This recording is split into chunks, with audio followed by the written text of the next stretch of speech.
Director General, Military Operations, who will cover the aspects related to land domain.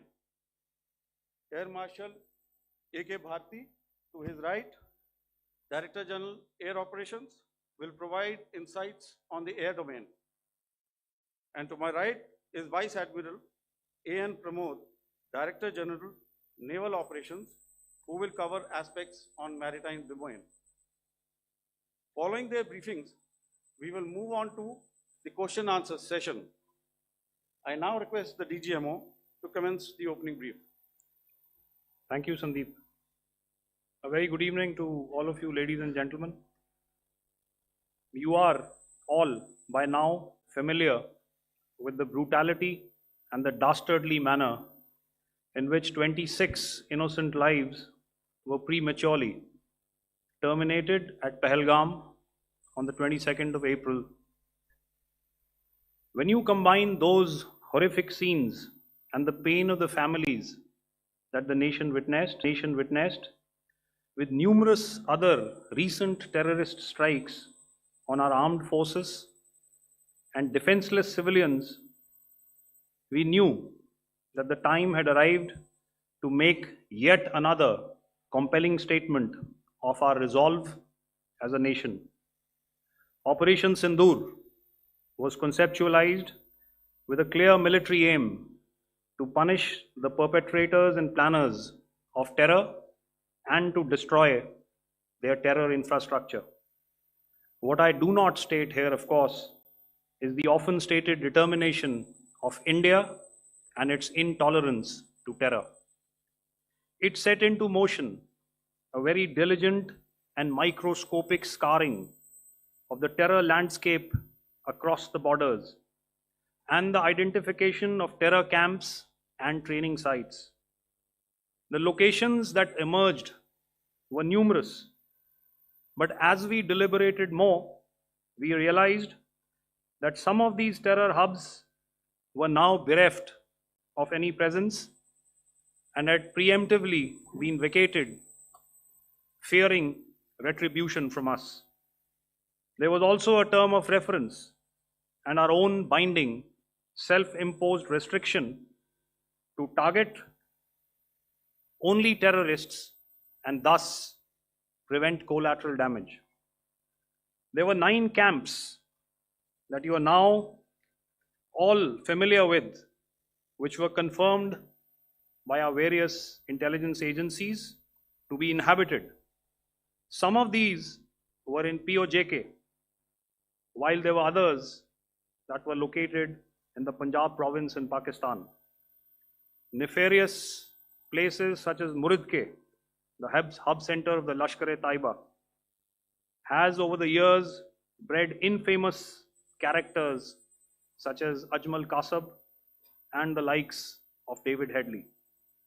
What followed was a careful scrutiny of each of these sinister locations, their layout, configuration, even the type of construction in each structure, and the terrain obtained around these.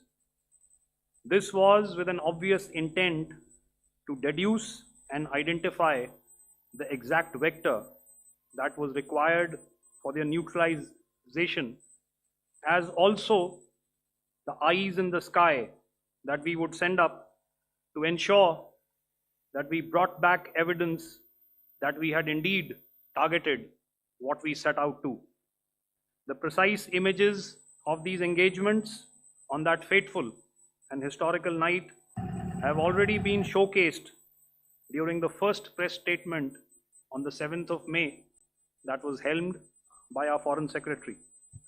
I have no doubt in my mind that we achieved total surprise, and those strikes across those 9 terror hubs left more than 100 terrorists killed, including high-value targets such as Yusuf Azhar, Abdul Malik Rauf, and Mudassir Ahmed that were involved in the hijack of IC-814 and the Pulwama blast. The line of control was also violated soon after by Pakistan, and the erratic and rattled response of our enemy was apparent from the number of civilians, inhabited villages, and religious sites such as Gurudwaras that were unfortunately hit by them, leading to a sad loss of lives. The Indian Air Force played a major part in these strikes by engaging some of these camps, and the Indian Navy provided wherewithal in terms of precision munitions. The Indian Air Force obviously had their assets up in the sky, and I will here request Air Marshal Bharti, the Director General of Air Operations, to detail for you the methodology that the men in blue adopted to successfully manifest this mission. Thank you, Rajiv. A very good evening, ladies and gentlemen. It indeed is a difficult time that we have to come here like this and brief you. We could have done without this, but we had no choice. As the DGMO has detailed, the event was precipitated by the dastardly act at Pahalgam. The sequence of events have already been detailed. We carefully selected the targets, and out of the 9 selected targets, the target systems that were given to the Indian Air Force were the notorious training camps at Bhavalpur and Muridke, these being further from the international boundary. Through critical target system analysis, we analyzed what was to be done to annihilate these targets and plan to engage these targets with precision air-to-surface guided munitions so as to avoid collateral damage. The modalities of planning process I will not go through at this instant. However, what I would like to show you is the results that we achieved through our targeted airstrikes. Could I have the second slide, please?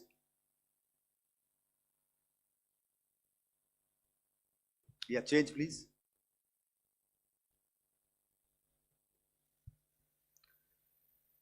Okay.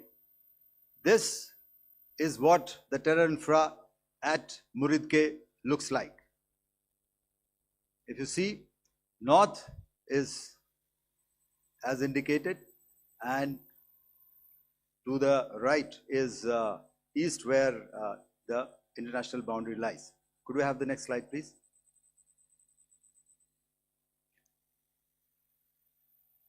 Orientating. Just go back to one slide. Okay. Please have a look at this red building, the series of buildings out here, and this empty ground. Next. If you relate, the empty ground is here, and you see this is the first weapon that is impacting. This is the impact point number 1 on Muridke training camp with our precision guided weapon on early morning 7. Next, please. Keep your eyes glued for the second weapon coming in and the second impact on the selected target point. Next slide, please.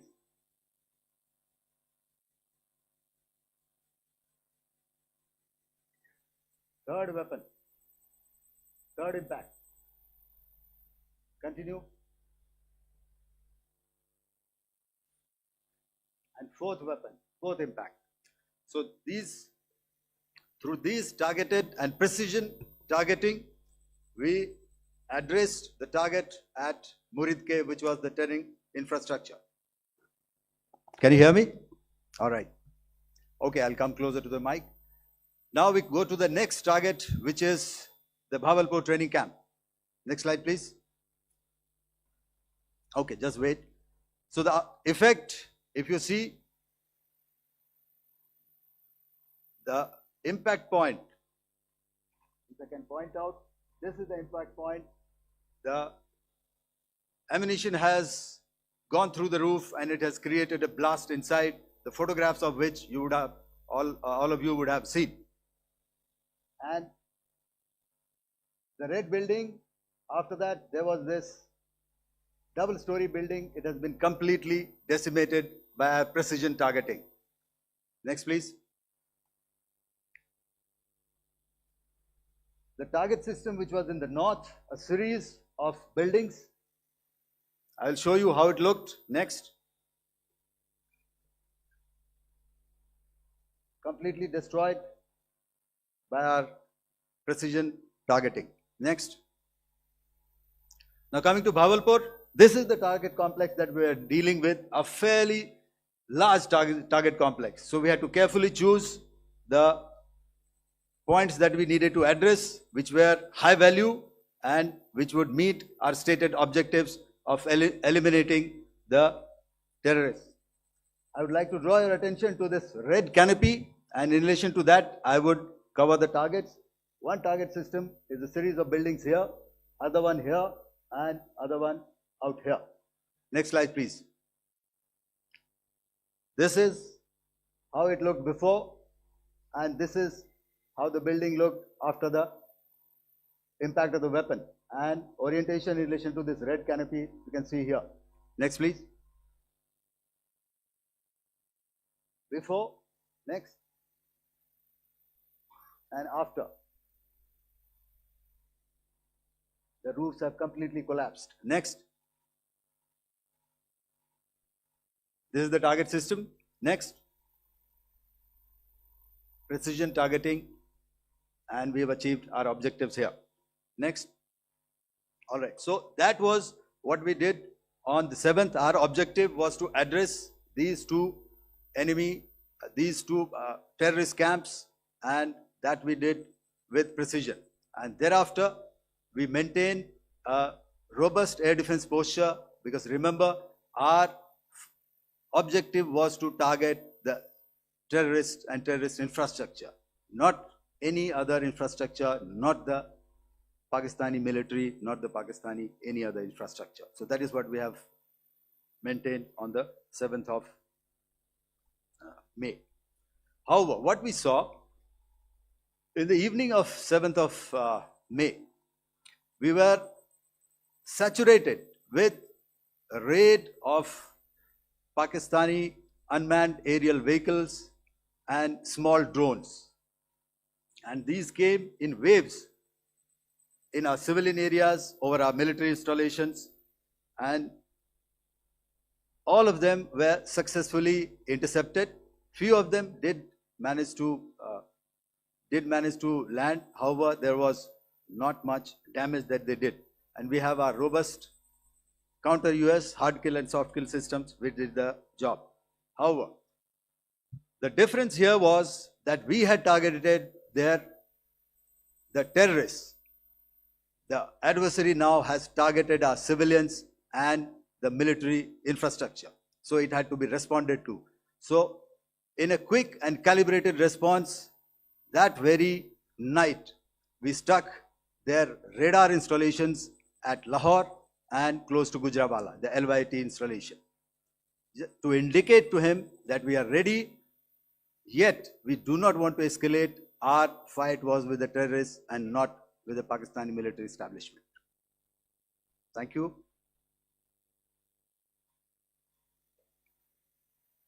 Thank you, Air Marshal Bharti. So, ladies and gentlemen, he's outlined operations not only on the night of 6th and 7th of May, when Operation Sindoor commenced, but also on the subsequent night. Being well aware and familiar with the congenital and impulsive nature of our adversary, and even though we did attempt to reach out and communicate our compulsions to strike at the heart of terror to my counterpart in the immediate wake of Operation Sindoor, the request was brusquely turned down, with an intimation that a severe response was inevitable and in the offing. We were, of course, prepared. Operations on the 7th and the 8th, Air Marshal Bharti spoken about.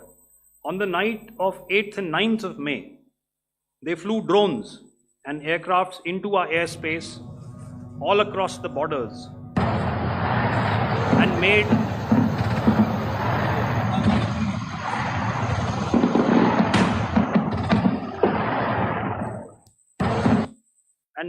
largely unsuccessful attempts to target numerous military infrastructure.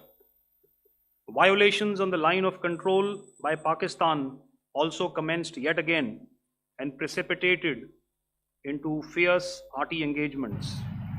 The air operations on the night of 8th and 9th of May, I'll yet again request the DG Air Operations to cover.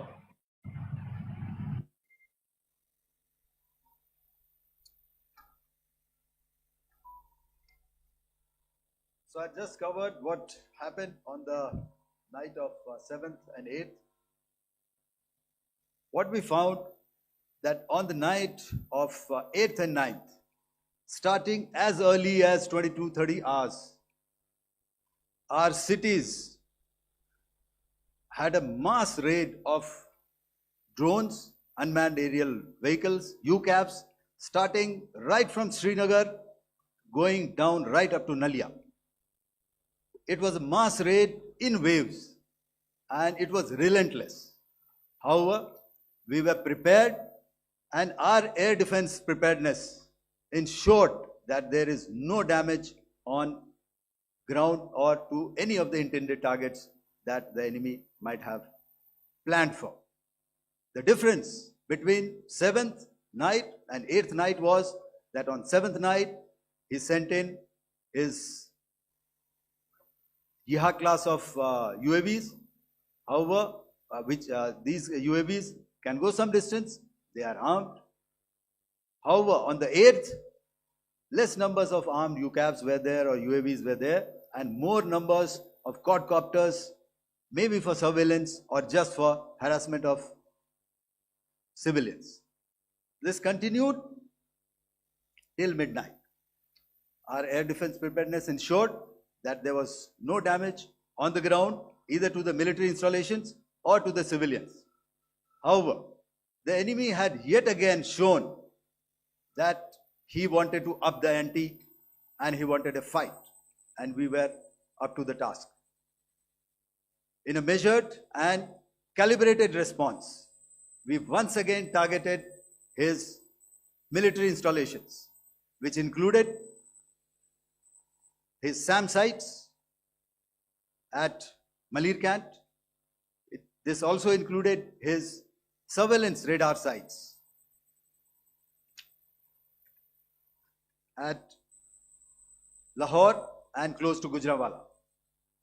These were suitably addressed, and thereafter his drone attacks continued even till morning, which we countered, and during the daytime there was some respite. Here I would like to bring out another aspect. What we found was that while the drone attacks were being launched from somewhere close to Lahore, enemy had allowed his civilian aircraft to also continue to fly out of Lahore.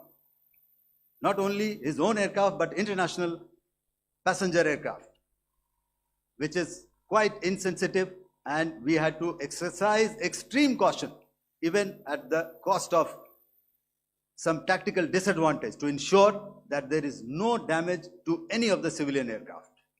And this was also brought out in our press briefing during the day. So I will now hand over to my colleague to cover the events of 9th onwards. On land, we also undertook certain measures such as deployment of air defense and electronic warfare assets to establish an integrated grid with the Indian Air Force, and I have seen and heard some of you wax eloquent about the benefits of such an architecture when it comes to negating and combating air intrusions.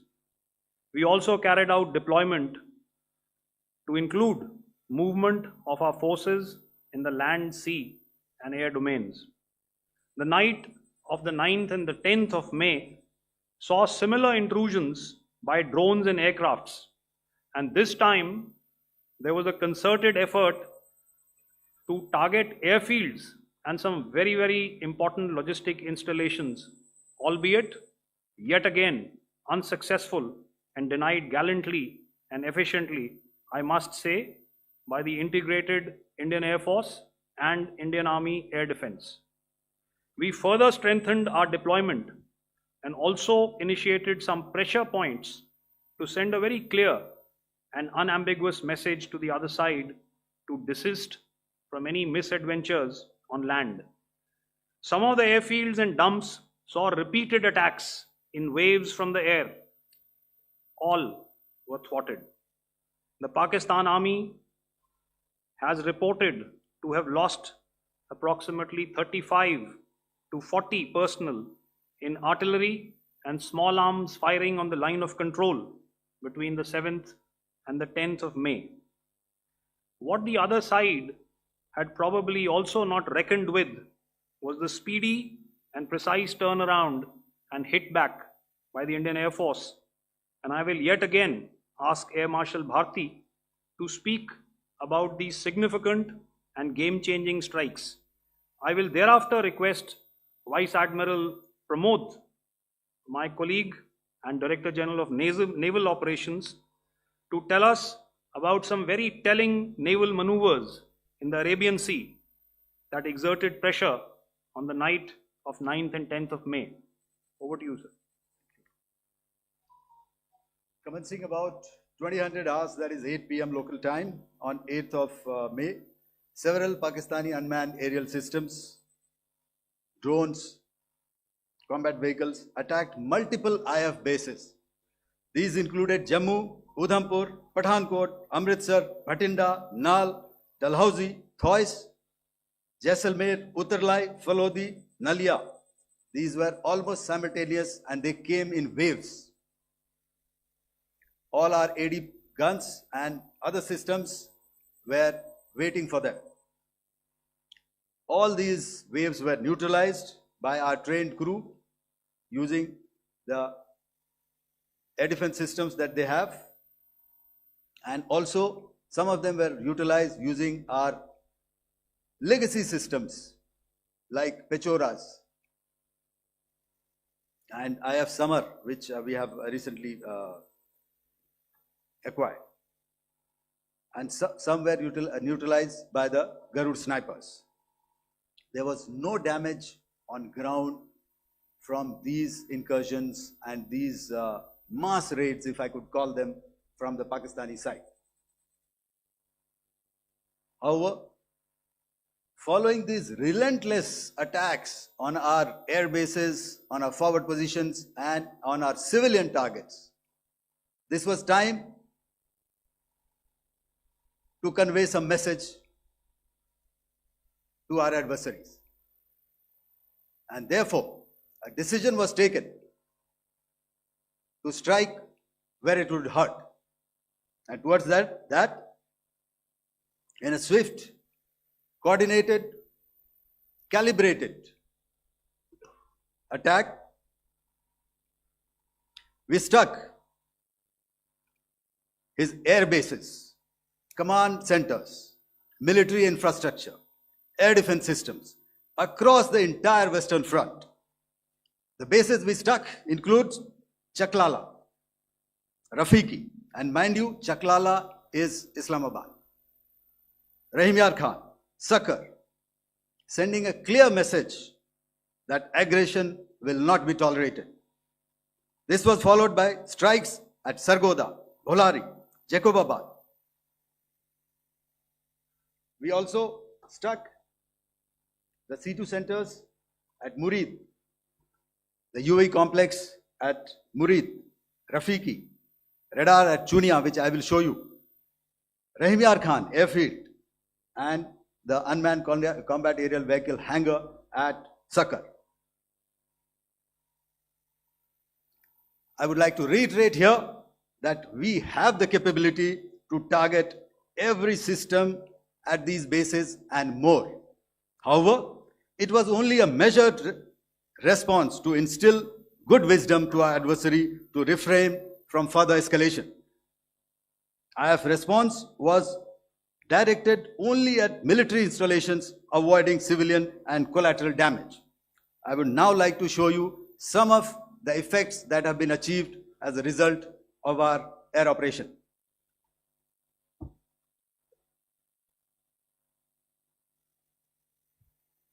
Here is the Pasroor air defense system. If you could see, zoomed up view. This is the radar mounted on a high tower. And after the strike,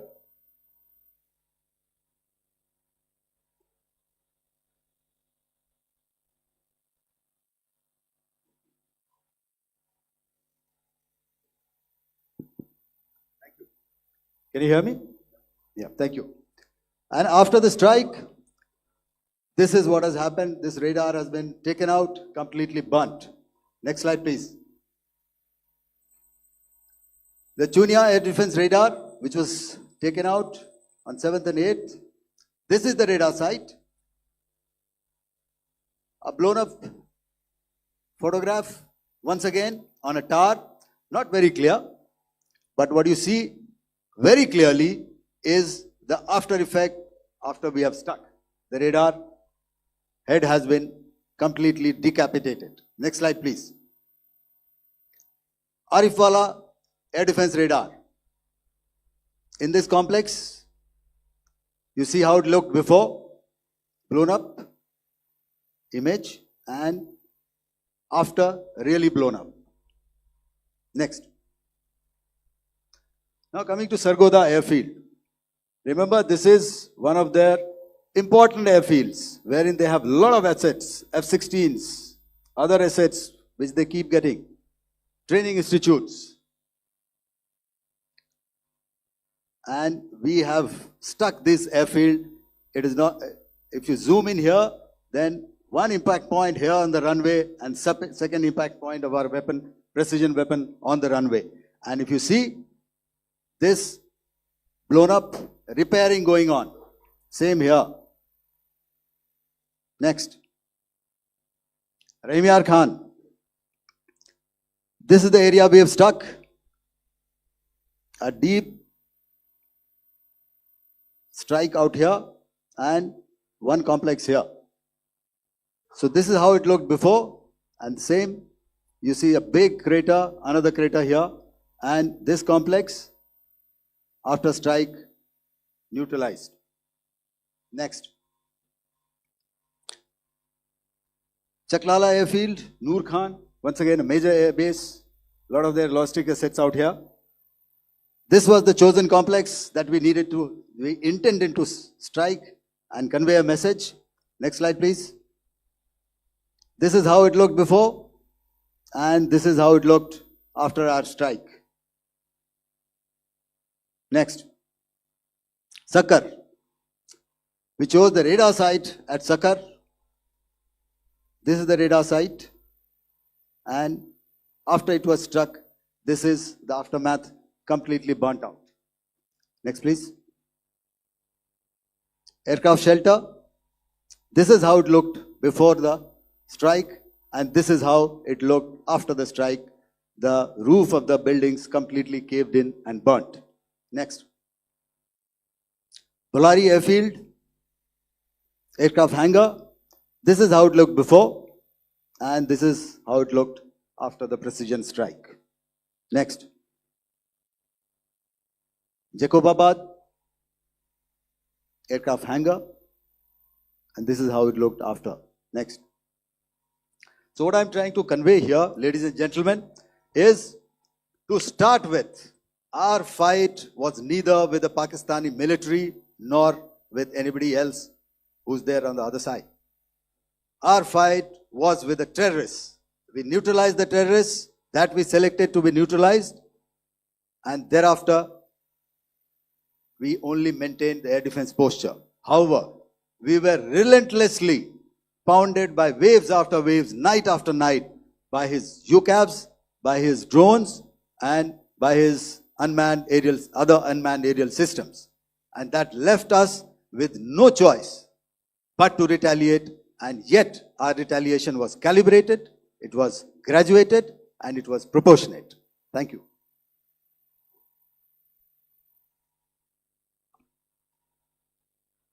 Good evening, ladies and gentlemen. In the aftermath of the cowardly attacks on innocent tourists at Pahalgam in Jammu and Kashmir by Pakistani-sponsored terrorists on 22nd April, the Indian Navy's Carrier Battle Group, surface forces, submarines, and aviation assets were immediately deployed at sea with full combat readiness in concert with the Joint Operation Plan of the Indian Defence Forces. You may be aware that we tested and refined tactics and procedures at sea during multiple weapon firings in the Arabian Sea within 96 hours of the terrorist attack. The aim was to revalidate our crew, armament, equipment, and platform readiness to deliver various ordnance on selected targets precisely. Thereafter, our forces remained forward deployed in the Northern Arabian Sea in a dissuasive and deterrent posture with full readiness and capacity to strike select targets at sea and on land, including Karachi at time of our choosing. The forward deployment of the Indian Navy compelled Pakistani naval and air units to be in a defensive posture, mostly inside harbors or very close to the coast, which we monitored continuously. The Indian Navy maintained seamless maritime domain awareness throughout the duration and was entirely aware of the location and movement of Pakistani units. In effect, we had and continue to have good battle space transparency using our maritime domain awareness grid. As you are aware, our response has been measured, proportionate, non-escalatory, and responsible from day one. Accordingly, the calibrated approach considered all options, including the ability of the Indian Navy for offensive action from and at sea. As part of this escalation control mechanism, the application of force by the Navy was planned in a synchronized manner in coordination with the Army and Air Force, the highlight being teams from the three services working closely in an integrated manner. Along with the kinetic actions by the Indian Army and Indian Air Force, the overwhelming operational edge of Indian Navy at sea contributed towards Pakistan's urgent request for a ceasefire yesterday. As we speak, Indian Navy remains deployed at sea in a credible deterrent posture to respond decisively to any inimical action by Pakistan or Pakistan-based terrorists. Thank you. Samno Varna, Jai Hind. Now I'll hand over to Director General Military Operations for further proceedings. Ladies and gentlemen, on the 10th of May, in the morning, even as we were getting into a huddle to wargame the events of the previous night, a routine exercise, I received a message on hotline from my counterpart in Pakistan seeking my willingness to communicate. Since our initial aim was to strike at terror camps, and all our actions in the subsequent days were in response to the intrusions and violations by the Pakistan Air Force and its army, it was decided that I would indeed speak with my counterpart. You are already aware, I've seen it being covered on national television, that my communication with the Pak DGMO was conducted at 15:35 hours yesterday and resulted in cessation of cross-border firing and air intrusions by either side with effect from 1700 hours 10th of May, after he proposed that we cease hostilities. We also decided to further speak on the 12th of May, that's tomorrow, at 1200 hours, to discuss the modalities that would enable the longevity of this understanding. However, disappointingly, and must I add, expectedly, it took only a couple of hours for the Pakistan Army to violate these arrangements by cross-border and across the line of control firing, followed by drone intrusions across the expanse of the Western Front through last night and in the early hours of the morning today. These violations were responded to robustly and dealt with as they must be. We have earlier today sent another hotline message to my counterpart highlighting these violations of the understanding between the DGMOs on the 10th of May and our firm and clear intent to respond to these fiercely and punitively, if repeated tonight, subsequently, or later. In this regard, I must inform all of you that the Chief of Army Staff has earlier today conducted a security review and has granted full authority to our Army commanders for counter actions in the kinetic domain in case of any violation by Pakistan. In the end, I pay my solemn homage to my 5 fallen colleagues and brothers from the armed forces and civilians who have tragically lost their lives in Operation Sindoor. Our hearts go out to the bereaved families, and we express our solidarity to them in this lifetime and beyond, at this grave juncture in their lives. Their sacrifices shall always be remembered and spoken of in glowing terms by a grateful nation. We have thus far, ladies and gentlemen, exercised, and my colleague Pramod highlighted this, immense restraint, and our actions have been focused, measured, and non-escalatory. However, any threat to the sovereignty, territorial integrity, and safety of our citizens will be met with decisive force. Jai Hind. Okay, ladies and gentlemen, we are now open for questions. All right, now since I would not know all of you, I would expect you to please raise the placard or your hand, and once I indicate, I expect you to please give out your name and the media group that you belong to. Keep your questions short so that we can take as many questions as possible. Also, ladies and gentlemen, kindly bear in mind that confidential aspects may not be answered by the 3 DGMOs. Right. I've got a lot of hands here. Let me start from the left. Left foot always in front when we start marching. So here we have to the left, okay, yeah, 238.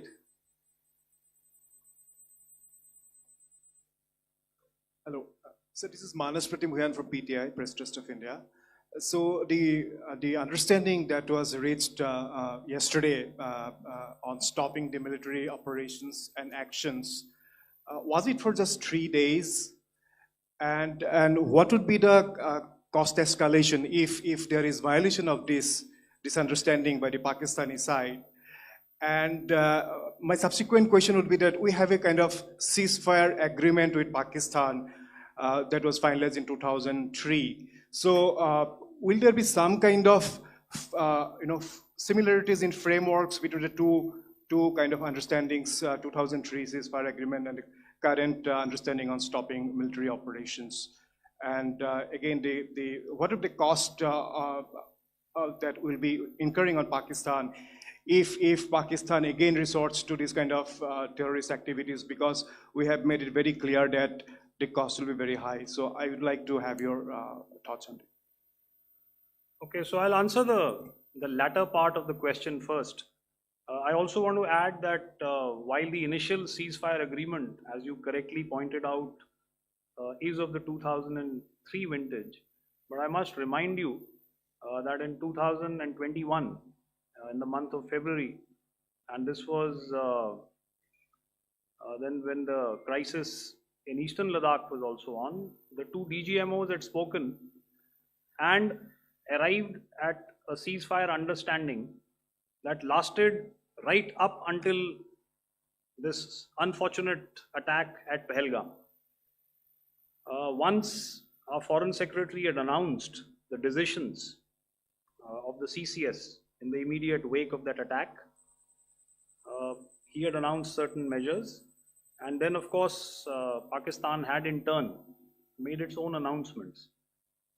Since then, there have been certain violations of this ceasefire understanding, and of course after the 7th of May, like I pointed out during my statement, that there have been numerous violations on the line of control especially, and of course along the international boundary by the Pakistan Army and the Pakistan Air Force. This understanding that we spoke about yesterday, no, it was not for 3 days. It was first to stop aggressive and hostile activities immediately, let that order and direction settle down for about 36 hours, and thereafter discuss modalities, like I said, to ensure its longevity. That is tomorrow on the 12th of May. But unfortunately, we had a violation starting at approximately 1900 hours last night, and we've sent a communique, like I said, to the Pakistan Military Operations Directorate, and we will await what happens tonight. All right. The cost escalation, I mean, I'll leave it to your best imagination. I've already said that the response will be fierce and punitive. Now, the right foot forward. Yeah.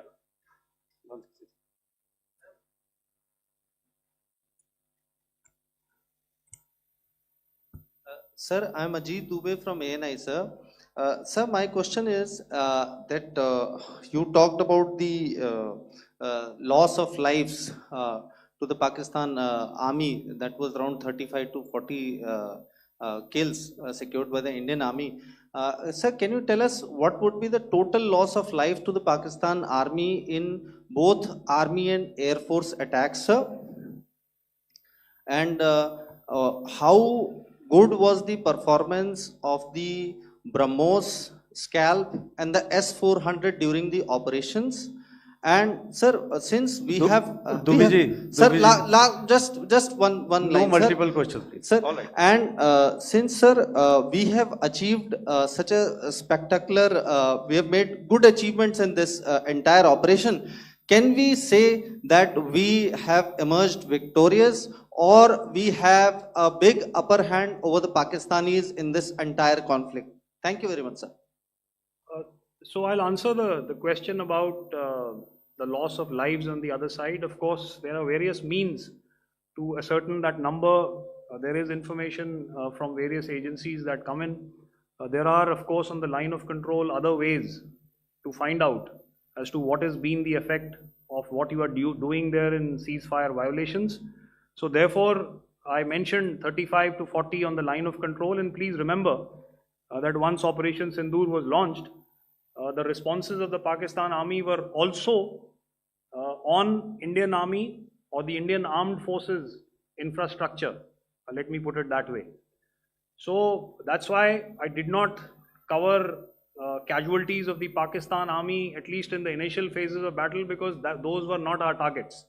Our targets were terror oriented, and of course later, once they launched air intrusions and air operations on our infrastructure, we've used heavier weapons, and of course there would have been casualties, but those are still being assessed. The effects of the weapons that you mentioned, I will request Air Marshal Bharti to apprise all of you about those. Good evening, Mr. Ajit. How are you? Ajit, okay, you're meeting after some time. I never mentioned about any of the weapons that we used. Check. Okay. What I was saying, that I never mentioned of any of the weapons, the caliber that we used. All right, so we'll leave it at that. Those are matters of operational details which I would not like to go into. But suffice to say that whatever methods and whatever means we have chosen, it had the desired effects on the enemy targets. How many casualties? How many injuries?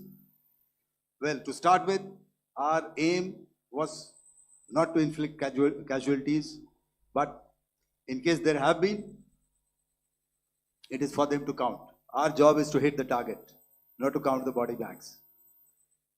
And the last part of your question, I wonder if you read out the tweet on ADG-PI at midnight once we'd done what we had to in Operation Sindoor. And that's credit to my friend here on the left. Justice has been served, Ajit. That is all that I will say. Ajit, I'll request you to, refrain putting words into his mouth. All right. Yeah, I'll come back to the left. 147. Sorry, 47. No, 47. Did I see it here or? Yeah. Good evening, gentlemen. Sorry, 147. I saw it there. Sorry. Yeah. Since I've already said 147. Start, please.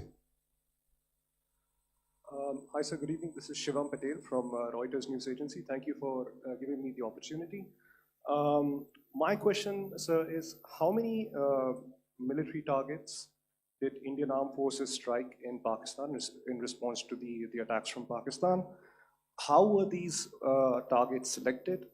And how many troop casualties have been there in total on both sides, if you can give details? Thank you. I'm sorry, where are you? I haven't spotted his. His to the right. Okay. Can you just repeat that for me, please? Sure, sir. So my name is Shivam Patel. I'm from Reuters News Agency. My question is, how many military targets in total did the Indian Armed Forces strike in Pakistan in response to the attack from Pakistan? How were these targets selected? And how many troop casualties have been there on both sides, if you can? So you're speaking of the targets that I mentioned in the wake of the attack at Pahalgam, right?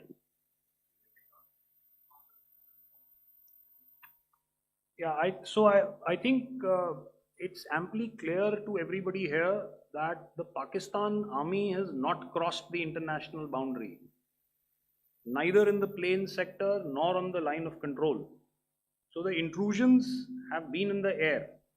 There have been certain attempts on the line of control when ceasefire violations have been on to try and infiltrate and carry out and perpetrate activities that we are all very well familiar with. Whether these are by terrorists or by the Pakistan army or its special forces and commandos is difficult to say, but each of these have been effectively thwarted. So therefore, as far as engagements of military targets on the other side is concerned, I thought Air Marshal Bharti covered those very well and in detail, and he also mentioned as to how they went about targeting those. I think those images were very clear and very, very graphic in telling us as to what we needed to hit. And you'll remember right at the outset, I said that we even went into what was the construction in each of these locations, and therefore decided on the vector that had to be utilized. Please. Okay, if I could add to what the DGMO has said, I have already detailed the targets. Now, whether it is X numbers or Y numbers that is immaterial. And what damage have we inflicted? You have seen. What are the casualties on the other side? As I said, that is for them to count. As far as we are concerned, from the air defense side, if they had a choice, they would have definitely come in. They are fighters, there are more numbers of UCAVs. It is not that they did not intend to come in.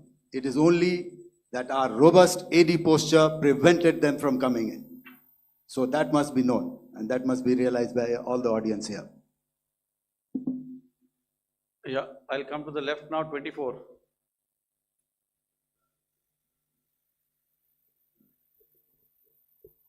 Good evening, sir. This is Anvesh Rath from Z. Sir, I wanted to know on the first briefing, which was done by FS and two representatives from Air Force and Army, you showed a list where there was 21 places in that list. You have stuck 9. Are more operations going to be held? Is Operation Sindoor still on? And the second question, thank you, sir. Thank you so much. And also, I want to congratulate all three of you for a fantastic operation that you guys have done. Thank you so much. Thank you so much for that one question. Yeah. Sir, the question. Unfortunately, Rath, is that your name? I'm sorry.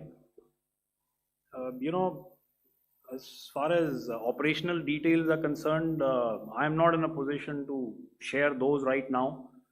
But I think I'll take a cue from Pramod. You know, he said towards the end that the Indian Navy is still in a posture that is deterrent. And I have already made it very clear towards the end of what I said that it's only a couple of hours ago that the Chief of Army Staff has carried out a security review, and he's authorized our Army commanders to deal with violations of any kind from across the borders in a manner that they deem fit. So again, to reiterate, the response will be fierce and it will be punitive.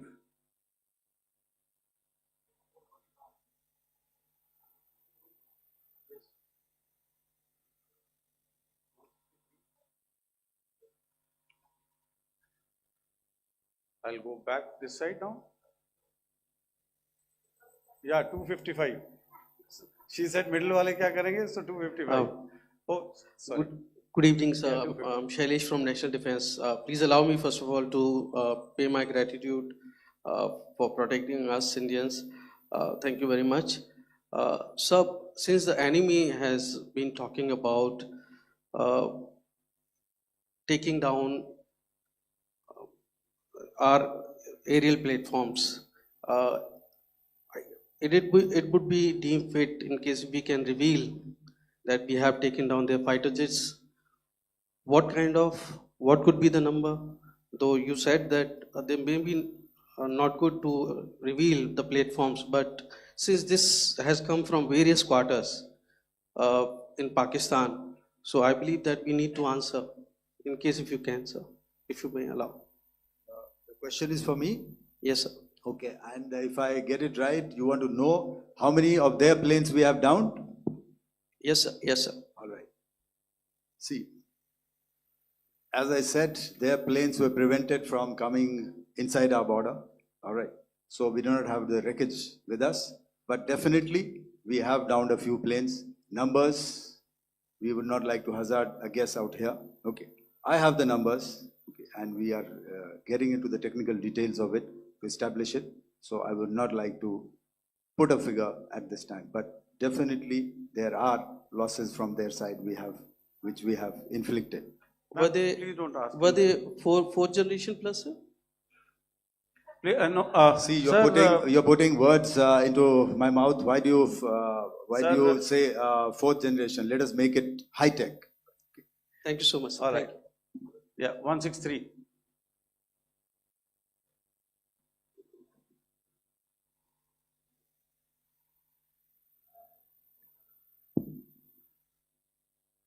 तो मैं मंजीत नेगी हूँ आज तक से। मेरा सवाल ये है कि इस पूरे ऑपरेशन में जो आतंकी ठिकानों को निशाना बनाया गया, क्या नंबर्स कुछ बता सकते हैं, कितने आतंकी मारे गए? कुछ नाम सरकार, मतलब कुछ नाम मीडिया में आए भी हैं जो बड़े उसके मास्टरमाइंड थे। और एक सवाल जो आज एयरफोर्स ने भी एक ट्वीट किया कि ऑपरेशन सिंदूर अभी जारी है और सरकार की तरफ से भी कहा गया, और पिछली बार जब विदेश मंत्रालय की प्रेस कॉन्फ्रेंस पहली हुई थी उसमें वो लिस्ट दिखाई गई थी कि 21 टेरर कैंप आइडेंटिफाई किए गए हैं। तो क्या जो बाकी बचे हुए टेरर कैंप हैं उन पर भी कार्रवाई होगी? और एक नंबर अगर आप बता पाएं कितने टेररिस्ट मारे गए? Manjeet ji, 3 questions. The third one has just been asked here before. So 21 this thing. So I'll request the first to be answered so that we have more number of people who can ask. Manjeet, जब मैंने statement दिया तो मैंने शुरू में ही कहा कि जैसे ही ऑपरेशन सिंदूर कॉन्सेप्चुअलाइज हुआ तो हमारा जो पीछे की कार्रवाई होती है, स्पेड वर्क और टारगेट्स को आइडेंटिफाई और एनालाइज करने की कार्रवाई शुरू हो गई थी। मैंने जब स्टेटमेंट दिया तो मैंने बताया कि बहुत सारे थे, हमने 21 दिखाए होंगे और भी हैं, लेकिन वो लिस्ट फिल्टर करते करते 21 तक पहुंची। अब क्या आगे एंगेज किए जाएंगे? अगर ज़रूरत पड़ेगी तो ज़रूर एंगेज किए जाएंगे, लेकिन मैंने बताया कि इस समय जो इंट एजेंसीज ने हमें बताया कि फलाने कैंप में प्रेजेंस है, हमने उनको एंगेज किया। कुछ नाम मैंने लिए, कुछ नाम अभी पुख्ता किए जा रहे हैं। मैंने आपको बताया कि जो इंट एजेंसीज ने अभी तक असेसमेंट किया है उसमें उन्होंने कहा है कि तकरीबन 100 से ज़्यादा मारे गए हैं। और एक आज आपने तस्वीर भी देखी कि काफ़ी प्रोमिनेंट जो फ्यूनरल था, काफ़ी प्रोमिनेंट एक जो हस्ती हैं वो ऑर्गेनाइज कर रहे थे, और उस फ्यूनरल में और कौन कौन लोग अटेंड कर रहे थे वो तो आपने देखा ही। तो आप लोग सब समझदार हैं और मुझे ये कहने की ज़रूरत नहीं है कि इन लोगों को कहाँ से सपोर्ट मिल रहा है।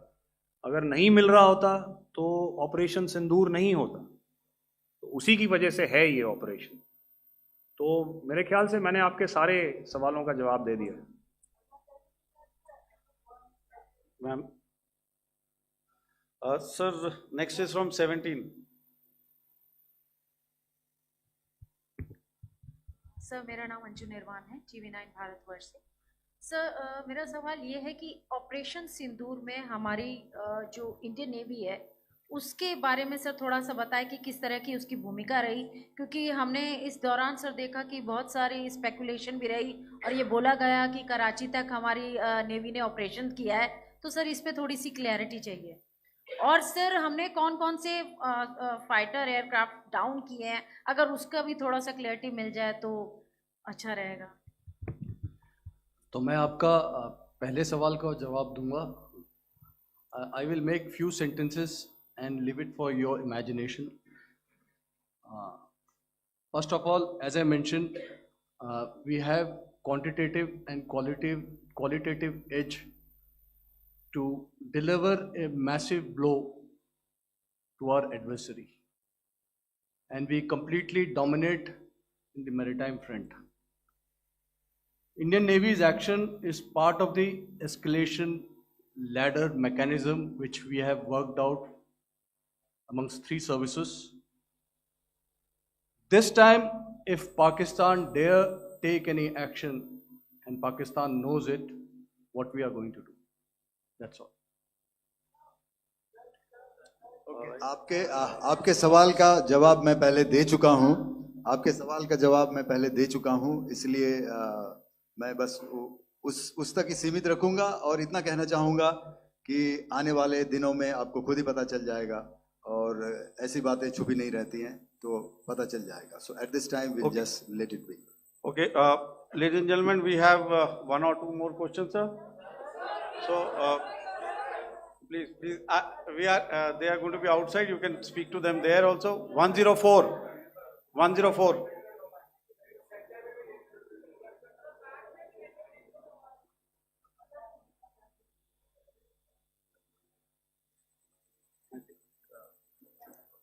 Yeah, ask sir.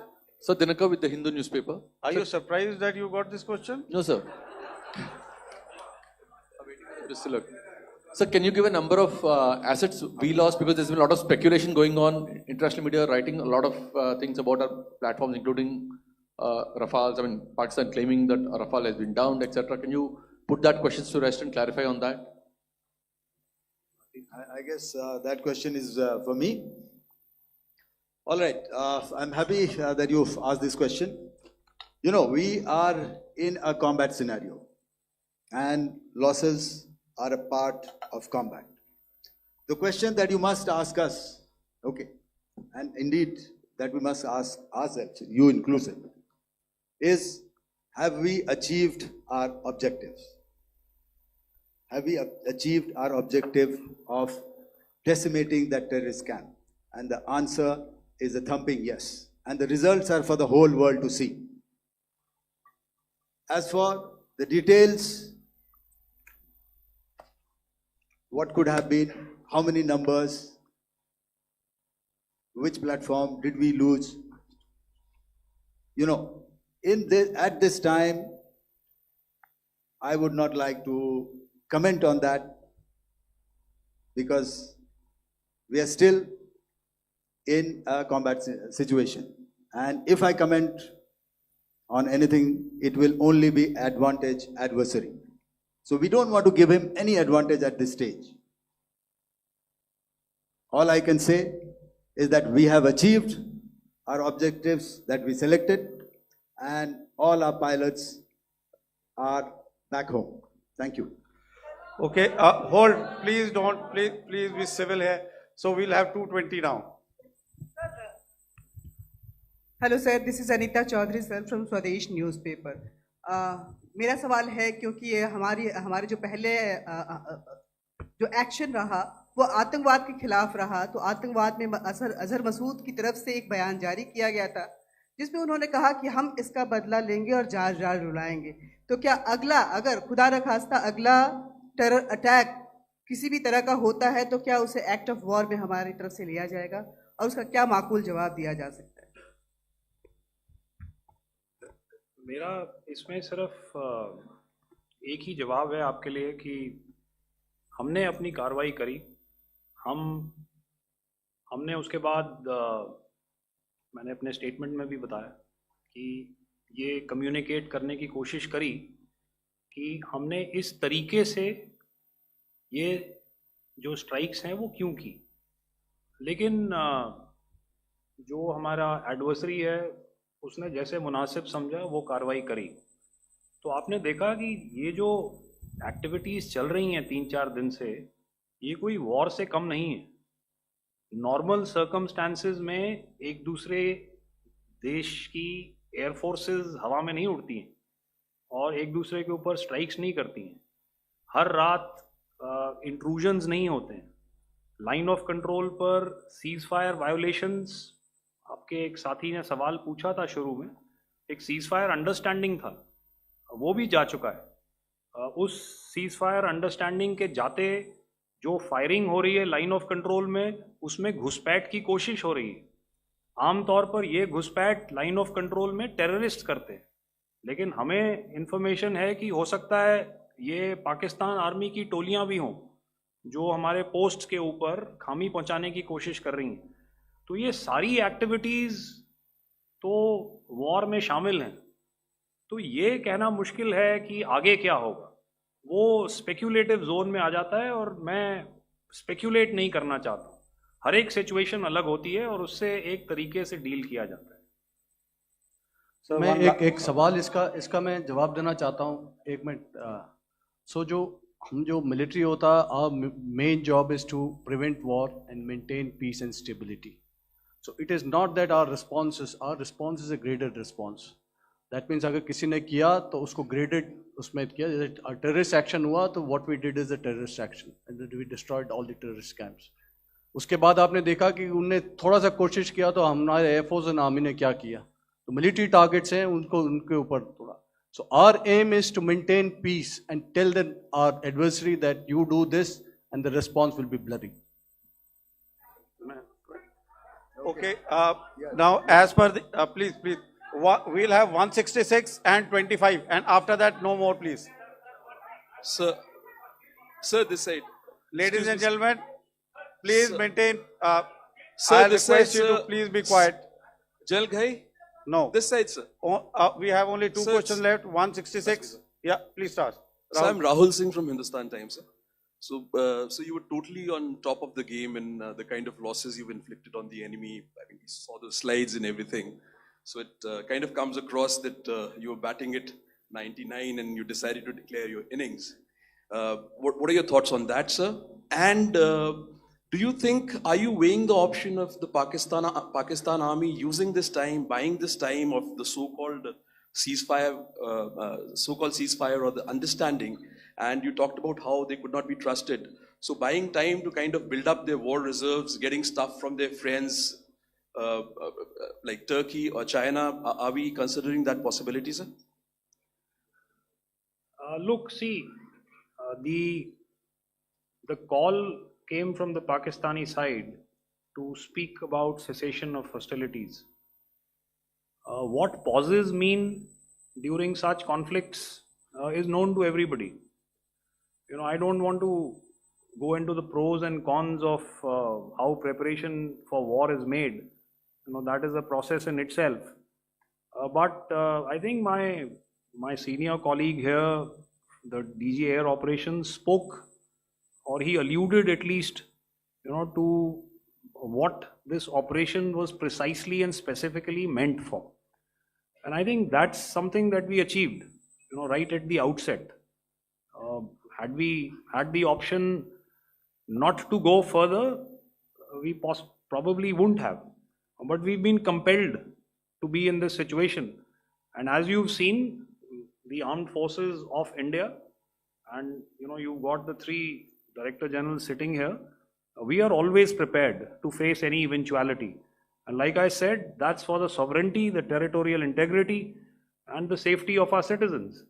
So whatever has to be done will be done. You know, I'm not so concerned about what Pakistan will do in this time. I'm only concerned about what we will do. We have a roadmap and a plan, and we will follow it diligently, and we will follow it to the T. You know, that's the contention that I want to make here today. Ma'am, please. Okay, the last question, and ma'am, 25, she has been she's been asking since the first one. Sir, I'm Nandita. Sir. She's not asking a question. Sir, I'm Nandita Dagar, DAGAR from DD News and DD India. Sir, I wanted to ask you that my question is to General Ghai. Sir, you spoke to your counterpart yesterday and the Pakistani counterpart. Sir, what is the Indian Army's assessment that despite that agreement, that talk that you had, despite that agreement coming into effect at 1700 hours yesterday, why did they violate it? And number two, yesterday at the Joint Defense Ministry and Foreign Ministry briefing, Wing Commander Vyomika Singh and Colonel Sophia Qureshi had told us that we have cited the Pakistani troops amassing at the borders and at the LOC. Sir, has that situation changed? Have they withdrawn? And sir, if in case, despite now there is a lull, of course, but if tonight again, if the enemy again carries out shelling and aerial intrusions through drones, what is going to be our response, sir? Thank you. So without outlining the specifics of that response, I've already made it clear that there will be a response, and it will be fierce and it will be punitive. Why the Pakistan army chose the option of violating the understanding that was arrived at earlier yesterday, I think that's a question that we best answered by the Pakistan DGMO. I wouldn't be able to, give you that. But, in situations such as these, and if you go back into any conflict, sometimes these understandings take time, to fructify and manifest on ground. But without, getting into the reasons, it is our mandate to be prepared at all times, and that we were. It's not as if because there was an understanding we weren't prepared. I must tell you that the armed forces were on a very, very high alert, and they continue to be in that state even as we speak. All right. Ladies and gentlemen, please, ma'am, please, Okay, thank you so much for coming today. Those who have missed asking a question, those who have missed, see, I knew I'll grab this attention from you like this. Those who have missed the opportunity to ask a question can give me a written one. I will definitely get back to you with that. And also, they are they are invited for a cup of tea in my office day after tomorrow. Thank you, ladies and gentlemen, for coming. Thank you. Thank you very much. Jai Hind. Jai Hind.